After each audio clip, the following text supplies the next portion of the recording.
Il n'y a pas, il y a pas de, il y a pas de leçon, c'est parfois difficile, mais après, c'est à vous à bien choisir la femme et à pas trop louper les enfants, quoi. Vous voyez? Non, mais ce que je veux dire par là, c'est que ce sont eux qui ont eu à la fois à subir, mais en même temps, ils m'aiment comme ça, quoi. Alors, c'est vrai qu'il y a des moments qui sont particulièrement difficiles, quoi. Les huissiers, tout ça, c'était dur à vivre. Et surtout, quand je suis pas du genre à me, comment dire, à m'assouplir avec le temps, quoi. C'est-à-dire que ça m'a pas fait. Je continue à penser les mêmes choses que j'ai pensé. Donc, mais c'est plus sérieusement, c'est vrai que c'est compliqué. C'est vrai que c'est compliqué. Euh, mais ce qui est vrai aussi, c'est que quand vous commencez une enquête, vous l'avez dit dans votre question, je n'avais pas imaginé évidemment une seconde qu'il allait m'arriver tout ce qui m'est arrivé, quoi. Donc euh, après c'est une gestion au quotidien, quoi. Ça passe par des engueulades, ça passe par des séparations, ça passe par des moments où moi, ma deuxième fille, je l'ai peu vue, quoi. Loulou, d'ailleurs, elle en a souffert, enfin, après moi aussi. Enfin, bon, vous voyez, quoi, il y a des choses personnelles qui sont pas évidentes, d'autant que la particularité, c'est que j'appartenais plus à une rédaction, quoi. Donc voilà, j'étais seul avec mon économie personnelle, avec mon éditeur, avec mes copains avec qui je faisais mes films. Mais il n'y avait pas de, j'étais sans filet. D'autant que un de mes meilleurs amis, qui était mon avocat, est mort 2, 3 jours avant Clearstream, quoi. Ce qui a été très très dur à supporter parce que j'avais plus d'avocat non plus, quoi. Mais en même temps, j'étais sûr de ce que j'avais fait. Je savais que j'avais pas merdé, quoi. Mais c'est sûr qu'on peut devenir fou, hein. On peut devant l'avalanche d'emmerdes, on peut. Bah, dans l'affaire Grégory, oui, il y a des journalistes qui ont pété des câbles, qui ont changé de vie, qui sont retrouvés en psychiatrie. Enfin, il y a eu des moments qui étaient très douloureux, quoi. Oui, mais au départ, on ne sait pas. On ne sait pas. C'est-à-dire, pas grandir, j'exagère. Il y a eu des moments de ma vie où j'étais assez peu présent, quoi. C'est vrai, quoi. Mais après, on se rattrape. Après, je veux dire, aujourd'hui, je veux dire, je pense que ça, voilà, on est très proches. Je pense qu'elle m'en veut pas. Faudrait lui poser la question, même si, euh, comment dire, il faut que l'autre comprenne, quoi. Après, si vous ne le faites pas, vous êtes encore plus malheureux. Donc, c'est une question d'amour aussi des autres, et puis c'est de solidité. Puis il y a pas que le couple ou la famille, il y a les amis. Mais moi, j'étais pas non plus un obsédé de tout ça, hein. Il y a eu des périodes où, bon, les procès, on se dit à tout moment, les huissiers débarquent, vous pouvez perdre ce que vous avez construit. Mais comme en même temps, c'est une question de rapport à la vie, quoi. C'est du rapport aussi aux choses matérielles, quoi. J'avais toujours un peu d'avance, même si ça m'a coûté beaucoup d'argent. J'étais jamais, le danger, je voyais en tout cas le danger s'éloigner, quoi, alors qu'il était finalement pas si loin que ça, quoi. Mais bon, je pense que ce qui était le plus compliqué pour moi, en tout cas je parle de moi, à vivre, c'était de rendre malheureux mon entourage, quoi. Ou chaque fois que je disais, mais c'est pas grave s'il y a les huissiers, ils viennent pour nous intimider, je sentais qu'il y avait de la panique autour de moi en disant, mais il dit ça pour nous protéger. Alors que je disais pas ça pour les protéger, je disais ça parce que je le pensais réellement, quoi. Mais je crois que si vous commencez à vous poser ces questions-là, il faut pas être journaliste. Un journaliste ne doit pas se poser ces questions-là, il doit y aller, quoi. Et après, il gère. Autrement, c'est un journaliste qui devient malheureux qui va. Il y a quelque chose de plus fort, quoi, dans ce métier que la vie. Je dis pas que la vie de famille est pas importante, au contraire, hein. Moi, c'est sans doute ma famille est sans doute ce qu'il y a de plus important pour moi. C'est paradoxal, mais en même temps, voilà, ils ont choisi. Ils m'ont pas choisi comme père, elles m'ont pas choisi comme père, mais c'est un accord entre nous. C'est ce que vous faites passer comme amour, comme c'est une histoire relationnelle aussi, quoi. Mais au départ, comment? Pas du tout. Non, non, non, non, non, il y a pas du tout. Non, non. Après, je fais des films avec Nina. C'est-à-dire que ma fille est aujourd'hui réalisatrice. Elle a fait une école de journaliste comme vous. Et elle produit, elle est la productrice de Citizen Film. Si vous allez sur Internet, vous verrez. Et on fait des documentaires ensemble. On est en train d'en terminer un qui s'appelle Une vie d'Annette. Voilà, on a fait le film sur Cavana ensemble, qui s'appelle Jusqu'à l'ultime seconde, j'écrirai. Tout à l'heure, je disais que j'avais plus fait de journalisme. En fait, j'en ai refait quand j'ai écrit Mohican, quand j'ai refait toute l'enquête sur Charlie Hebdo. En fait, c'était pour moi la première fois où, depuis Clearstream, je refaisais du journalisme. À ma manière, de toute manière. Oui, je pense, bah, évidemment qu'il faut du courage. Sherpa fait un travail incroyable, le consortium aussi, c'est-à-dire qu'il chasse en meute, quoi. Mais le truc, c'est que pour l'instant, en termes de résultats et de ce qui peut changer dans la société, il n'y a pas tellement d'effet, quoi. On voit qu'il y a un côté complètement increvable à ce système.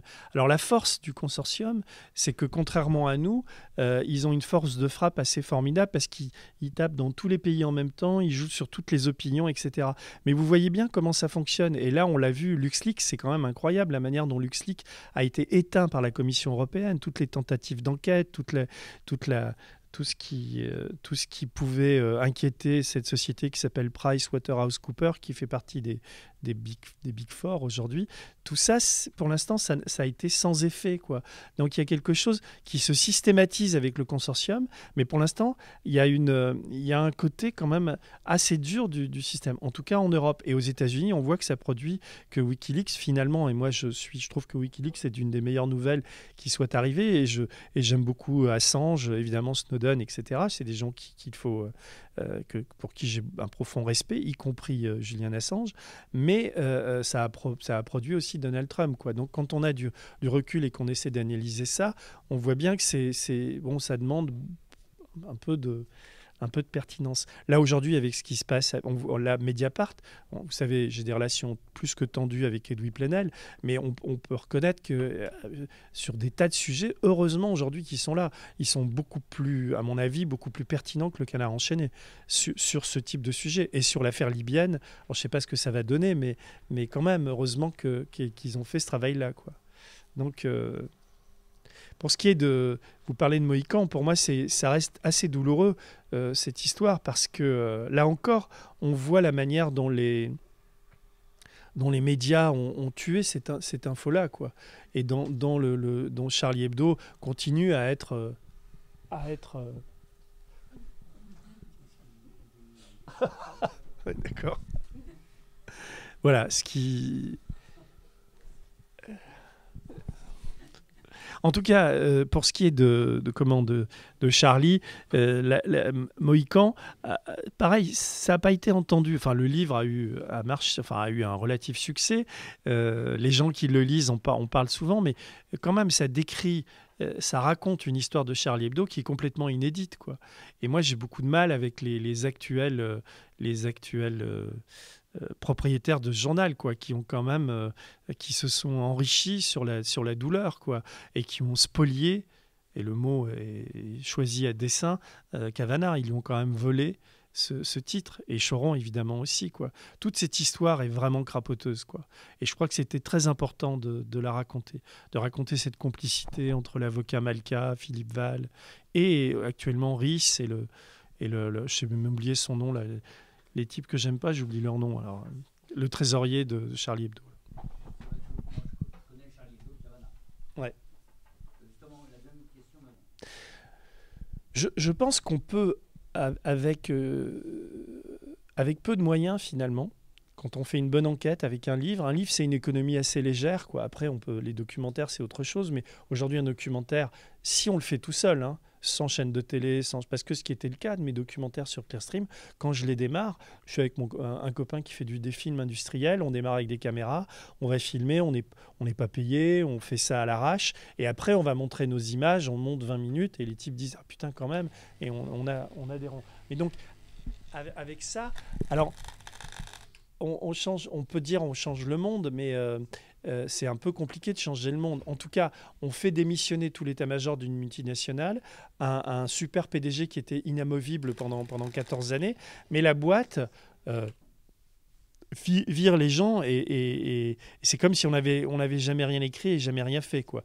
Mais je pense qu'il y a évidemment une utilité très, très forte dans nos démocraties fatiguées aujourd'hui à cette forme de journalisme.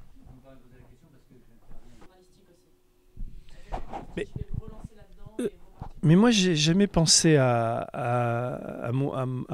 j'ai jamais pensé en termes de carrière. C'est-à-dire, par contre, c'est vrai qu'à un moment, j'étais devenu un paria, quoi. C'est-à-dire, j'étais plus du tout audible. Euh, je, je, dès que j'avais même plus l'énergie de parler de tout ça, quoi. Puisque j'avais contre moi une opposition très forte, qui était à la fois des journalistes d'investigation qui étaient peut-être jaloux, ou peut-être j'avais fait deux, trois erreurs dans le bouquin, donc tout le monde m'était sauté dessus avec ça. J'avais aussi évidemment les communicants de Clearstream, les avocats. Enfin, j'avais une. Et donc c'était. Et pendant des années, des mois, je rendais coup pour coup, quoi. Mais j'étais pas seul, j'étais entouré d'amis, il y avait une. Et alors, comment on rebondit? C'est ce que je vous disais tout à l'heure, quoi. Il faut du temps, quoi. Il faut du. Mais moi, après, j'ai plus envie du tout. D'ailleurs, même aujourd'hui, j'ai beaucoup de mal à écrire ce livre-là qui va s'appeler Qui veut gagner des milliards. Je le fais pas seul, d'ailleurs, je le fais avec une amie journaliste qui s'appelle Catherine Le Gall. Et j'ai j'ai beaucoup de mal à trouver une forme. Et je réfléchis beaucoup sur la forme. Je suis en train de réfléchir en ce moment à d'autres moyens d'éditer des enquêtes. Enfin, je crois plus du tout, d'ailleurs, au livre d'enquête journalistique au sens où on le pratique depuis quelques années. D'ailleurs, il marche moins. Et si vous voulez, ces bouquins d'enquête journalistique, c'est-à-dire vous en trouvez dans le monde, enfin, dans la santé, la finance, la politique, ce genre de livre où on part sur une idée, on est là, on travaille un an, et puis finalement, souvent, on a de quoi faire 30, 40, 50, 60 feuillets avec des documents. Et comme on est dans une économie du livre, on va faire 200, 250 pages. Donc, on gonfle un peu. Ensuite, il y a les avocats qui relisent, qui vous font mettre des conditionnels partout. Et après, c'est un peu la course à l'échalote, c'est-à-dire que vous devez vous cogner le parcours du combattant sur les chaînes Tout Info, aller vendre votre soupe, etc. Et puis pour 15 ou 20 bouquins qui sortent, vous en avez un ou deux qui vont réussir à trouver leur économie, quoi. Et donc ce type de bouquins, moi, j'ai pas envie de les écrire et j'ai moyennement envie de les lire, quoi. J'ai même pas pratiquement plus envie de les lire. Et pourtant, il y en a de bons, hein. Il y a des livres, par exemple, là, il y a deux bouquins de mon copain Thierry Gadot qui viennent de sortir sur l'eau et sur le nucléaire. Il est passé dans tous les médias, mais en même temps, je ne sais pas s'ils se vendent beaucoup. Celui sur le nucléaire, c'est quand même un cri d'alerte, quoi. Mais il est aussi, on sent que ça a été relu il y a des problèmes de procès, des choses comme ça, quoi. Donc, en même temps, c'est typiquement le genre de livre où il faut doubler livre et documentaire en même temps. Il faut travailler sur l'Internet, travailler sur les réseaux. Enfin, et sur la forme du livre, souvent des livres plus courts avec des documents, ça fonctionne mieux, quoi. Après, pourquoi un livre? Parce qu'il y a une économie derrière. C'est-à-dire qu'avec un livre, on a au moins 3 000 à 4 000 euros d'avaloir ou ce genre de choses qui permettent de faire l'enquête, quoi. Sinon, vous vous retrouvez, si vous le sortez sur Internet, vous n'avez pas de site comme aux États-Unis où des gros sponsors financent des enquêtes. Vous êtes dans une autre économie. Et si vous êtes en France, c'est difficile aujourd'hui de trouver des lieux où on vous publie. En tout cas, le papier seul, unique, c'est compliqué à vendre. Il faut le penser en termes de choses multimédia, quoi.